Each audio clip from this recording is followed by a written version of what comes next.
시간 그럼 하나님 말씀 보도록 합니다.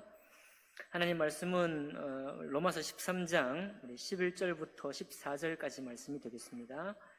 로마서 13장 11절로 14절은 신약 성경 258쪽 가량에 있습니다.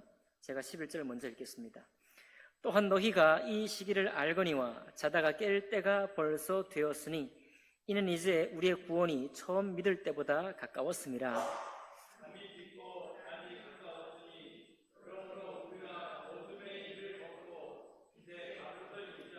낮에와 같이 단정히 행하고 방탕하거나 술 취하지 말며 음란하거나 호색하지 말며 다투거나 시기하지 말고 오직 주 예수 그리스도로 옷 입고 정욕을 위하여 육신의 일을 도모하지 말라.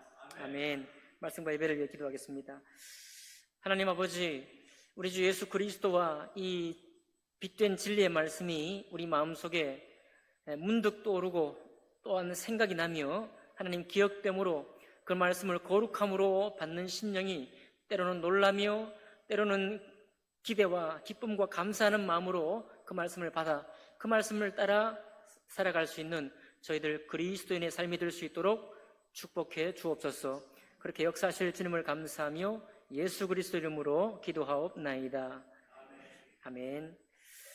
오늘 이 읽은 말씀을 본문으로 해서 대낮같이 단정한 생활이라는 제목으로 하나님의 말씀 나누겠습니다.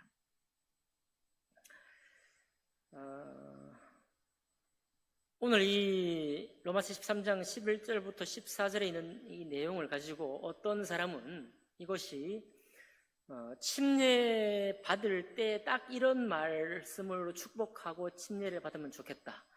그래서 아마 초대교회에 침례식 할 때 이 말씀이 주어지지 않았을까 이렇게 추측하기도 합니다. 제가 오랜만에 침례 사진을 한번 가져와 봤어요. 이 사진을 보니까 침례 받은 분이 얼굴을 가리고 있죠. 그래서 제가 초상권은 보호한 것 같고, 침례 주는 저와 또 옆에 도우시는 이태호 집사님 계시죠. 우리 옛날 저 침례탕입니다. 깊은 침례탕. 그러나 파랗게 색칠된 그 침례탕 안에 물을 채워놓고 저기 침례 받고 있는데 혹시 저 성도가 누군지 짐작하겠습니까? 아, 네. 예, 다 짐작하시는군요. 네. 지금 청년부 회장을 맡고 있는 홍석희 형제가 침례 받았던 그런 순간입니다. 우리 홈페이지가 이제 약간의 사고가 나서 2014년까지 사진들이 거의 이제 삭제가 돼버렸어요. 2015년도 거의 뭐 반도 안 남아있고, 공교롭게도 2016년부터 사진들이 온전히 남아있습니다. 그래서 참 침례 사진을 제가 찾는데 너무 안타까웠는데, 그러나 감사하게도 우리에게는 홈페이지 말고 다음 카페가 있습니다. 다음 카페에 우리 조광희 사님이 옛날에 또 사진을 또 여러 가지 차례 올리는 수고를 했어요. 거기다가 현대적으로 사진 밑에다가 스토리도 적어가면서 그렇게 사진 올린 것 중에 한 사진입니다. 안타깝게도 우리가 한 그 전에 있던 사진도 많이 있는데 그것들은 홈페이지에 올려놓은 사진들은 다 좀 삭제가 되고 링크가 끊어져서 볼 수가 없고, 여기 이제 2014년 정도부터 다음 카페에 사진들이 좀 있습니다. 그 사진을 보시면 여러분 새로우실 거예요. 우리가 이랬나? 우리는 그 사진 중에 한 사진입니다. 이 사진은 구원받은 사람이 순종하는 침례받는 장면이에요. 그래요. 침례받는 장면에서 우리가 이런 말씀을 만약에 그분들의 추정대로 여기 로마서 13장 11절부터 14절까지 있는 말씀을 침례받는 동안에 한다고 한다면 이게 참 뜻깊을 것 같아요. 왜냐하면 자다가 깰 때가 벌써 되었다. 이제 밤이 깊고 낮이 가까웠다. 낮에와 같이 단정하고 그리고 어둠의 일을 벗고 빛의 갑옷을 입자. 이 구체적인 행동에 관한 세부적인 세목이 아니라 전체적인 하나의 대비되는 두 삶. 그러니까 자는 삶하고 깨는 삶, 그리고 밤에 우리가 활동하는 거하고 대낮 같은 낮에 활동하는 거하고, 그리고 어둠의 일 속에 포함되는 거하고 어떻습니까? 빛의 활동, 빛의 일에 속하는 것. 이 두 가지를 명확하게 갈라서 보여주고 있으니까 우리가 침례를 받습니다. 우리가 침례 받을 때는 저 침례는 공개적으로 무엇을 인정하나요? 나는 이제 그리스도와 함께 나의 이전 삶은 죽고 나의 본성의 삶, 처음 태어났을 때 내 모든 마음의 방향은 죽고 그리스도와 함께 죽고 이제 다시 물에서 올라오면서 빛 되신 그리스도의 삶을 따라가고자 하는 마음으로 준비됐습니다. 내가 구원받을 때 예수의 영이 내 영에 오셨으니 내가 이제 사람의 영, 나의 영, 나 개인의 영으로 활동하는 것이 아니라 이제는 하나님의 영의 인도하심을 받아 살기로 내가 작정을 했고, 그렇게 할 때 나의 죄가, 우리의 마음은 그냥 포기되는 게 아니죠. 내 마음의 모든 방향이 죄된 방향이었다는 것이 깨달아지는 게 바로 회개거든요. 그 회개함으로 내 이전 마음의 방향은 다 죽고 그리스도와 함께 장사되고 땅에 묻혔다가 이제는 다시 사는데 그리스도의 빛된 삶을 쫓아 사는 마음, 그 영을 쫓아 살겠노라고 받는 것이 침례예요. 공중에서 물로 씻음 받는 거잖아요. 물로 씻음 받는 그 인생의 고백이 뭐냐면 바로 내가 이제 어둠의 일을 벗고 빛의 일로 살겠습니다라고 하는 고백이고, 이것을 우리가 고백할 때 마지막에 어떻게 기도합니까? 성부와 성자와 성령의 이름으로 침례를 주노라 아멘. 혹은 그렇게 침례받는 피침례자도 그렇게 고백을 하는 거잖아요. 그죠? 그러니까 우리 그리스도인의 삶은 사실 이 구원받고 침례받는 그 순간들을 어떻게 기억하느냐가 굉장히 중요합니다. 그리고 그때 나의 고백이 어떤 고백이었나가 굉장히 또 중요해요.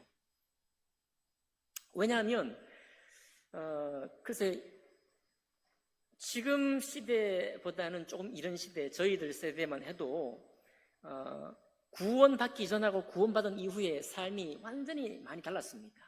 그것은 교회 정책적으로 달랐고 본인 스스로가 달랐어요.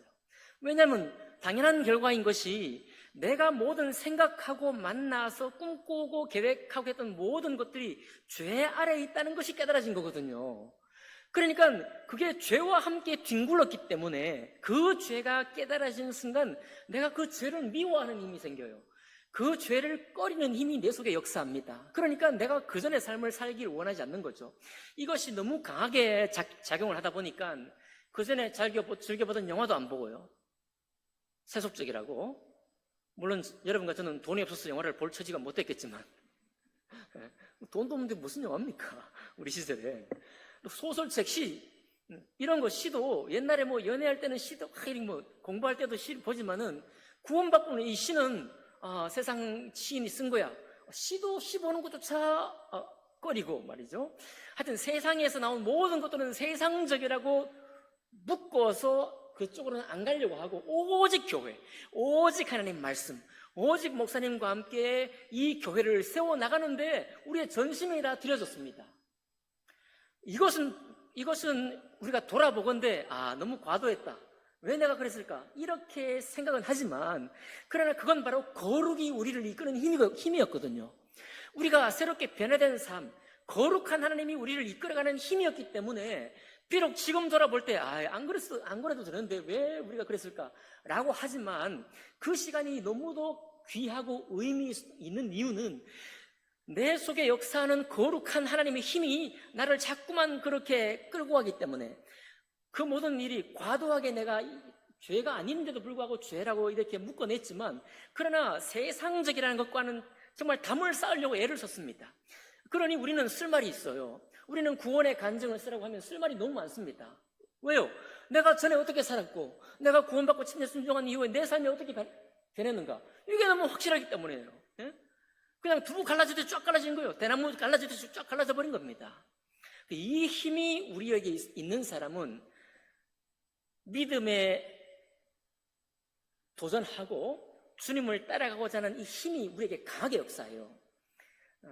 그래서 저는 사역 초기에는 이것을 굉장히 많이 강조했고 지금도 물론 그런 마음이 있긴 하지만은 우리가 뭐 말로 설득을 해서 되는 게 아니면 신앙이라는 거는 무슨 의견을 토론을 해가지고 같이 동의를 해서 뭐 나갈 수 있는 게 아니에요.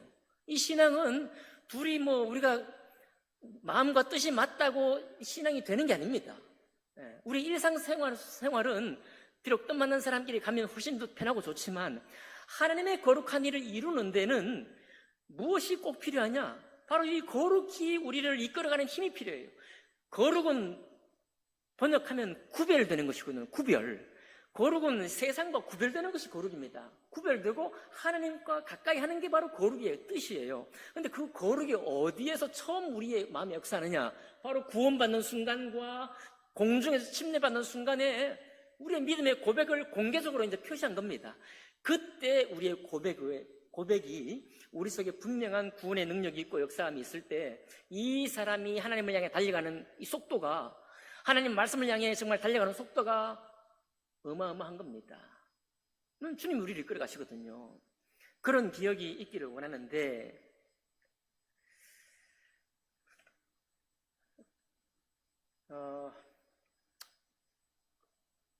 그러니까 쉽게 말씀드리면 죄를 많이 지었을수록 구원받은 이후의 삶은 완전히 달라집니다.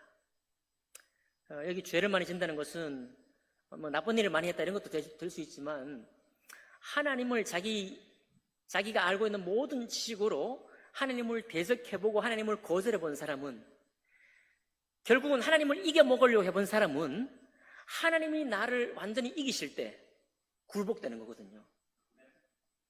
굴복됩니다. 무릎이 굴복되는 거예요. 굴복되면 그 다음부터는 주님께로 나아가는 거예요. 이것을 창세기 15장의 아브라함의 부름에는 어떻게 표현하는가 하면, 이제 쇠를 잡아다가 하나님의 언약이 확실하다는 것, 하나님이 아브라함에게 약속한 것이 확실하다는 것을 보이기 위해서 아브라함이 쇠를 잡아 쪼개잖아요. 쪼갠 후에 흑암 중에 나타난 하나님의 역사, 횃불이 그 쪼갠 쇠를 훑고 지나가죠. 이게 뭐냐면, 하나님이 우리에게 약속한 이 언약은 만약에 이것을 하나님이 안 지킨다면, 이게 쌍방간 계약이니까 쌍방간 계약, 하나님이 쪼개져도 좋다 이런 약간 이상하지만 그런 얘기고, 아브라함이 내가 이 하나님의 약속을 믿게 되면 이것은 거기에는 우리의 생각이나 이런 것이 아니라 하나님 말씀을 믿음으로 나는 죽고 나는 쪼개어지고요. 나는 쪼개어지고, 이전에 나는 쪼개어지고 하나님과 내가 함께 한다는 그런 고백이 거기 묻혀 있는 것입니다. 그러니까 이 회심의 힘, 거룩이 우리를 붙드는 힘, 거룩이 우리를 이끌어가는 힘이 강건했기 때문에 사실 이것이 한국 교회를 세우는 가장 큰 힘이었고, 또 지금 오늘날 우리가 교회가 이렇게 많이 세워지게 된 배경이기도 합니다. 다만 그 힘은 또 조금 부정적인 힘으로 작용하기도 하는데, 우리가 오늘날 많이 들어왔던 교회가 성도들에 대해서 이렇게 너무 전적인 헌신을 요청하고, 또 뜻없이 말이죠, 하나님의 어떤 감동함이 없이 습관적으로 너무나 큰 것을 헌신을 하고, 이것이 또 부패가 되고 잘못된 것이 되고 교회에 욕이 되는 그런 일이 되기도 했습니다. 그것은 초기에 거룩의 힘이 사라지고 이제는 겉모양만 남았을 때 나타나는 현상이에요. 거룩의 힘이 교회에서 사라지고 그냥 그렇게 하는 게 당연하다라고 그냥 습관적으로 전수될 때, 내용은 없고 형식만 남았을 때 일어나는 현상이에요. 그러나 오늘도 마찬가지입니다. 오늘날도 우리는 저렇게 우리가 구원받고 침례받는 순간에 저런 역사가 있기를 원하는데요. 그러나 시대를 따라서 그리고 우리 정말 학생들, 청년들이 구원받을 때에 정말 그가 하나님을 드러내놓고 대적해 본 적이 많지 않아요. 하나님은 누군지 정확히 알지도 못할 뿐만 아니라 자기 욕심, 자기 양껏 자기가 할 수 있는 대로 하나님을 이겨먹으려고 그 애를 썼던 그런 기억들이 많지 않습니다. 그러다 보니까 우리의 구원을 받은 이후에도 그 삶이 세상과 구별되는 힘이 조금 약해질 수 있습니다. 그리고 여러분과 저는 세상에 살면서 이렇게 살다가 구원받았지만, 청년들이나 어릴 때부터 교회 다니는 사람들, 그리고 여러분의 자녀들은 교회가 세상이고 세상이 교회예요. 자랄 때. 그러니까 아무리 어떤 구원을 받고 침례 순종해도 그 삶이 하나님의 거룩함으로 막 달려가지는 못합니다. 왜냐하면 세상과 교회의 삶이 완전히 분리된 우리는 이게 나누어지는데 우리 자녀들이나 믿음의 후대들은 그렇지 못한 거예요. 그리고 여러분과 저도 어떻게 보면 그런 삶 속에 지금 있는데, 왜냐하면 우리도요 막 거룩에 구별되는 힘을 통해 살다가 이제 살아가면서 말씀에 대한 생각이나 교회에 대한 생각이나 믿음에 대한 생각이 달라지고 세상에 젊을 때 내가 가졌던 믿음의 크기가, 믿음의 비전의 크기가 제한되어 있었는데 이제 살아가면서 삶을 더 바라보게 되고 사람을 더 이해하게 되고 하나님을 생각하게 되다 보니까 이제는 우리에게 뒤늦게 우리의 삶 속에 하나님의 말씀에 대한 어떤 생각이 조금 다르게 들어갑니다. 그러니까 어떻게 보면 우리도 지금 혼돈 상태예요. 여러분과 저도 신앙생활 오래 하다 보면 하나님 말씀에 대한 순전한 믿음을 쫓기보다는 그 말씀을 우리의 삶과 상황적으로 해석을 하게 되고 상황적인 해석을 하게 되고 말씀을 우리 스스로가 판단해서 이렇게 하게 됩니다. 거기서 혼란이 와요. 약간의 혼란이 옵니다. 그런데 초대교회도 마찬가지거든요. 초대교회도 여기 지금 오늘 이 말씀을 듣는 사람은 로마교회 성도들이에요. 로마교회 성도들에게 구원받았으니까 아까 제가 말씀드렸던 것처럼 거룩의 힘이 정말 우리 삶을 이끌어갔다면 좋겠지만은 13절에 뭐라고 하고 있습니까? 낮에와 같이 단정히 행하라 그랬는데 거기 그 다음에 지금 밤에 행할 만큼의 어떤 방탕한 생활이 적혀져 있죠. 먼저 뭐가? 방탕이. 두 번째가 술 취하는 것과 세 번째가 음란한 일과 네 번째가 색을 밝히는 것과 다섯 번째가 다투는 일과 여섯 번째가 시기하는 일. 이런 일들이 로마 교회 안에 있는 거예요. 신기하게도. 그러니까 여러분 초대교회 때부터 완전히 구원받아서 아까 제가 말씀드렸던 것처럼 하나님과 겨루어서 이겨보려고 하다가 완전히 주님께 굴복된 사람들이 많은 성도가 되는 것이 아니라 여기 성도로 믿음의 고백을 하는 사람들 중에는 오늘날처럼 고백을 하는 사람도 많이 있어서 이제 이전의 삶과 분리가 안 되는 거예요, 잘. 그러다 보니까 어때요? 세상에서 사회관계 속에 직장에서 친구들과 만났을 때 하던 행동 그대로가 이 교회 안에서 그대로 반복되는 거예요. 그래서 우리는 참 신기하다. 이제 때로 생각할 때 아니 구원 받았나? 오히려 의심할 만큼 그런 삶이 되기도 하고 구원 받은 건 분명한데 어떻게 이런 삶이 반복될까 생각할 때 깨달아 보니까 결국은 우리의 삶의 구원의 순간은 굉장히 다양하고 구원의 빛깔도 다양한 거예요. 그러다 보니까 이 세상에 이 하나님이 원치 않는 그런 언행, 그런 것이 그대로 교회의 생활 속에서 반복되는 경우가 있다는 거예요. 사도 바울이 지금 그 얘기를 하는 겁니다. 너희들 중에 술 취하는 사람이 왜 술 취하냐? 술 취하는 건 죄야. 이렇게 정죄하지 아니하고 너희들 중에 다투고 시기한다. 왜 다투고 시기하냐? 이렇게 막 꾸짖는 것이 아니라 이제 우리가 다시 떠올리는 거예요.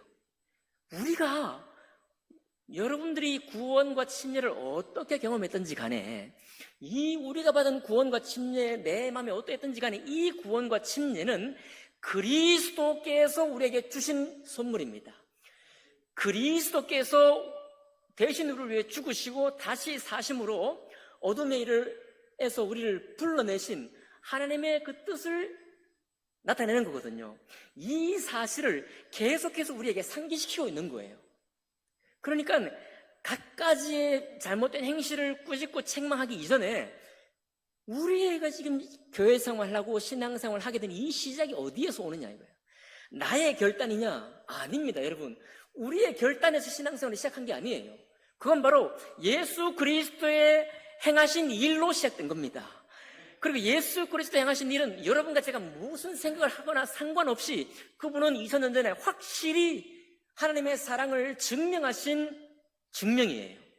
저것이 기초가 되어서 우리가 구원받고 침례받았으니 혹여 우리 중에 구원이 좀 연약하고 침례받을 때 내가 이 침례받으면서 내가 뭐 하는지 모르겠다 이렇게 침례받은 분이 있다고 할지라도 그분이 침례를 다시 받을 필요가 있는 것은 아니고 뭘 또 올려야 됩니까? 나를 여기 있게 하신, 나를 구원의 삶으로 초대하시고 거룩한 말씀 가운데 있게 하신 하나님의 행하신 것, 예수 그리스도께서 우리를 향해 사랑을 확증하신 저 잊어버릴 수 없을 뿐만 아니라 영원히 확실한 저 사건으로 다시 돌아가요. 저것을 생각함으로 우리가 믿을 때 구원이 연약해도 처음 믿을 때보다 우리 구원이 가까웠다. 사도 바울이 이런 얘기했어도 우리 주님 보는 거는 사도 바울이 먼저 죽고 주님 봤습니다. 우리도 마찬가지가 될 거예요. 그러나 우리의 구원이 처음 믿을 때보다 더 확실해지는 것이 옳아요. 왜? 원래 예수님의 저 구원의 역사가 확실한 역사니까. 아멘인가요? 예수님이 우리를 하신, 여러분, 우리가 신앙생활 하다가 혼란스러울 수 있지만요, 예수님은 주님의 믿음을 가지고 죄 용서하실 뿐만 아니라 십자가에서 죽으셨습니다. 아까워하지 않고 당신을 죽임을 당하셨어요. 그죠? 근데 그게 만약에 하나님의 약속과 상관없이 그분이 혼자 인간적으로 자기 신념 때문에 돌아가신 것이다 라고 한다면 이 우리의 믿는 믿음은 굉장히 이상해지는 겁니다. 그런데 주님은 왜 저렇게 십자가에 죽으셨느냐? 하나님의 약속을 우리 주님이 알고 계시기 때문에, 그것이 너무 확실한 것을 알고 있었기 때문입니다. 왜요? 그분이 죽으시고 돌아가신 후에 지금 부활하셔서 어디 계셔요? 하나님 보좌 우편에 계시잖아요. 하나님의 살리실 것도 아셨지만 그분의 생애 동안 빛 가운데 사시고 빛을 선전하셨던 그분의 삶이 하나님 앞에 분명한 상급으로, 분명한 모습으로 우리에게 드러난다는 사실을 우리 주님은 확실히 믿었기 때문입니다. 여러분, 지금 우리의 신앙이 어떻게 혼돈되고 교회가 어떻게 가더라도 여러분과 제가 주목해야 될 것은 어떤 교회가 어떻고 어떤 성도가 어떻고 이게 아니라 예수 그리스도로 그 확실한 사랑으로 인해서 내가 구원받았고 침례받은 저 사실이 얼마나 확실한지를 생각하고, 비록 삶 속에서 여러분과 제가 하나님 이 말씀이 진짜일까 아닐까 의심도 하시고 때로 우리의 상황에 맞게 그냥 자의적으로 해석도 하시겠지만 그것이 정신을 차리고 다시 돌아야 할 이유는 뭐냐면, 이제는 우리가 구원받을 때는 이미 깰 때라는 것을 고백한 것이고, 우리가 구원받을 때는 어둠의 일은 지나고 빛된 일이 시작됐다는 것을 고백한 것이고, 밤이 깊었지만 낮이 가까웠기 때문에 대낮같이 찬란한 삶을, 누가 봐도 괜찮은 삶이야, 누가 봐도 하나님의 사람인 것이 마땅히 드러나는 그런 삶으로 살기로 작정한 날이 저 날이에요.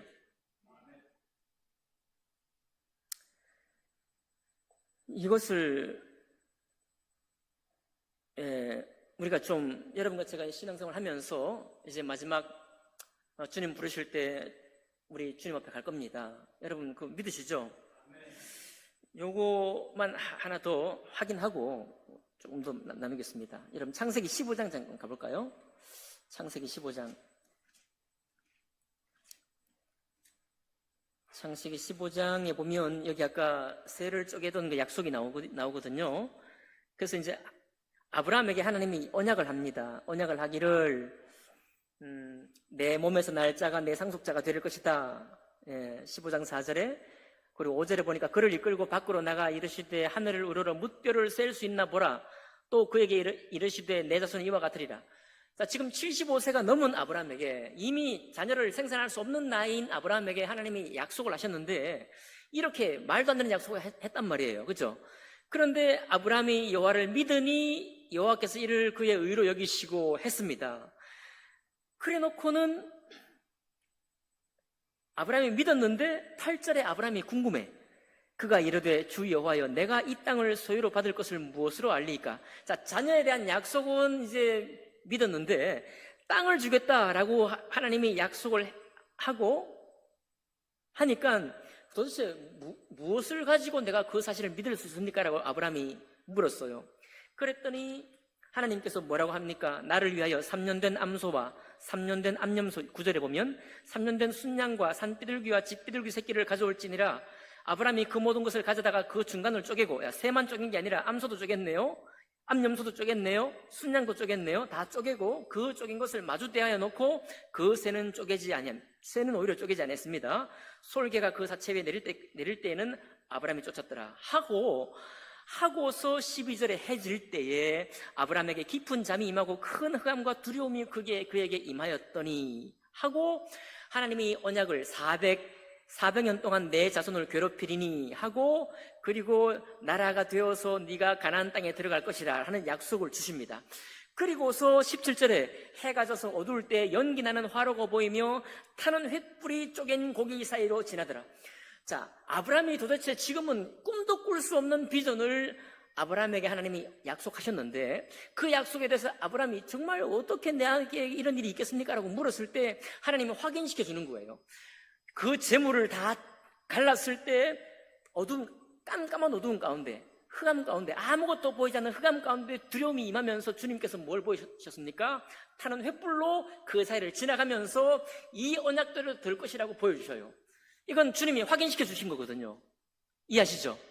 그러면 오늘날 그리스도인에게 한 약속이 뭐냐면 천국 소망이고, 이 땅에 사는 동안의 모든 약속, 신약의 모든 약속을 따라 빛으로 살기 원하고, 우리가 비록 힘들지만 시기와 다툼 가운데 있다가도 다시 때로 돌이켜서 사랑으로 권면하기를 원하고, 정말 다른 사람을 세워가기를 원하는 이 수고가 정말 보상될 것이냐, 이 수고가 정말 이 땅에서 내가 죽으면 다 끝나는 게 아니냐라고 우리가 계속 질문을 해요. 그리고 젊은 날에는 그 질문을 내가 던져도 채고 나갈 힘이 있지만, 이제 세월이 지나면서 우리도 늙어가요. 우리의 마음도 늙어가, 우리의 생각도 늙어갑니다. 그러니까 이게 자꾸 뒤로 밀려요.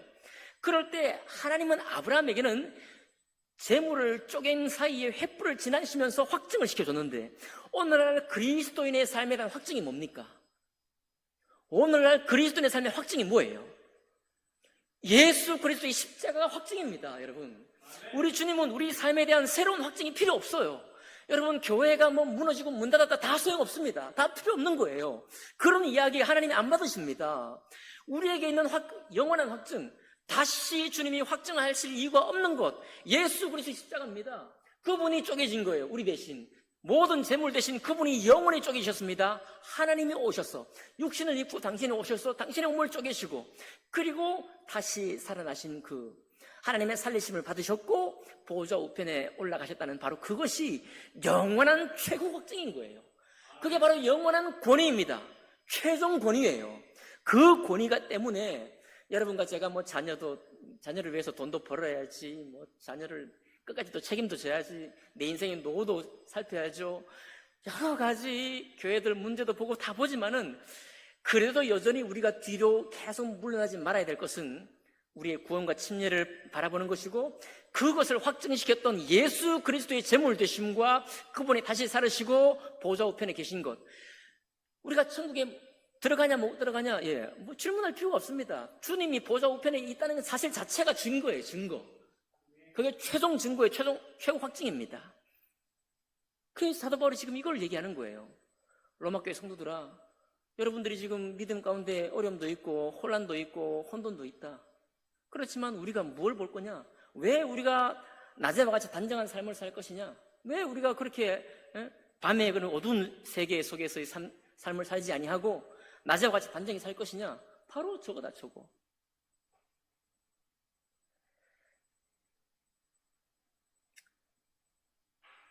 마지막으로 베드로전서 2장 9절 10절을 읽어드리겠습니다. 베드로전서 2장 9절 10절요. 베드로전서 2장 9절 10절을 읽으면서 말씀을 마무리하겠습니다. 그러나 너희는 택하신 족속이요 왕같은 제사장들이요 거룩한 나라요 그의 소유가 된 백성이니 이는 너희를 어두운 데서 불러내어 그의 기이한 빛에 들어가게 하시니에 아름다운 덕을 선포하게 하려 하심이라. 전에는 너희가 백성이 아니더니 이제는 하나님의 백성이요 전에는 긍휼을 얻지 못하였더니 이제는 긍휼을 얻은 자니라. 너희를 어두운 데서 불러내어 그의 기이한 빛에 들어가게 하신 자가 바로 주님이시고, 주님의 권능을 하셨고, 우리는 믿음으로 영접함으로 어두운 데에서 빛의 세계로 들어왔습니다. 아멘이죠? 이제는 우리가 혼란하고 혼돈을 있을지라도 우리 스스로 믿음에 넘어지거나 연약해질 필요가 없는 것은, 우리의 이 확실한 약속, 모든 하나님의 성경 약속을 확증해 주신 분, 예수 그리스도 한 분이면 끝이다. 그분으로 족하다. 그분이 모든 것을 확실히 하셨기 때문에 내가 아무리 의문하고 묻고 이 말씀을 자꾸만 우리의 상황에 대입해가지고 상황화시킨다고 할지라도 그것은 확증이 되지 못해요. 주님만이 우리에게 확증입니다. 그것을 생각하면서 때로 우리의 마음이 흔들릴 때, 우리의 마음이 또 이렇게 로마교회처럼 막 이 신앙이 뭐냐 말이죠. 내가 이렇게 지금 신앙을 위해서, 교회를 위해서 살아왔는데 내 신앙의 결론이 뭐냐 이게? 이게 결론이냐? 에서의 고백처럼 하나님 내가 받을 복이 이게 전부입니까? 라고 때로는 울부짖는 마음이 있을지라도 우리의 복은, 영원한 저 복은 지금 우리에게 여전히 있는 겁니다. 그 기억하시면서 처음 믿었을 때 우리의 그 순전했던 마음 다시 한번 회복하시고, 그 부르심은 철 모를 때의 믿음의 고백이 아니라 하나님을 순전히 만났던 고백이기 때문에 그 고백 속으로 들어가서 오늘 로마 교회를 향해서 사도 바울이 권면하는 이 권면, 여러분과 저의 권면이 되기를 원합니다. 예수 그리스도로 옷 입으라 이거예요. 예수 그리스도로 옷 입으라. 우리가 경험하는 경험으로부터 우리가 옷 입지 말고, 우리의 생각으로 우리의 신앙을 덧칠하지 말고 예수 그리스도 그분의 순전하심으로 옷 입으라 이거예요. 그렇게 옷 입고 나아가는 우리 여러분과 저, 그리고 우리 송포교회 모든 성도님들 다 되시기를 주님 이름으로 축복합니다. 아멘. 기도하겠습니다.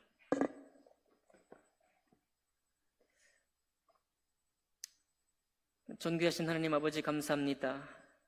언제나 주님의 말씀이 우리를 다시 주님의 길로 바로잡아 오시고, 때로 우리에게 우리가 어긋난 길, 치우친 길로 걸어갈 때조차도 우리를 다시 주님의 선한 길로 붙들어 주심을 감사합니다. 오 하나님, 이 말씀으로 주님 영광 받으시고 또 이 말씀으로 아멘하며 이 말씀에 믿음을 결합하는 모든 성도님들에게 거룩함이 이끄는 힘, 그 거룩함의 능력으로 역사해 주시기를 원합니다.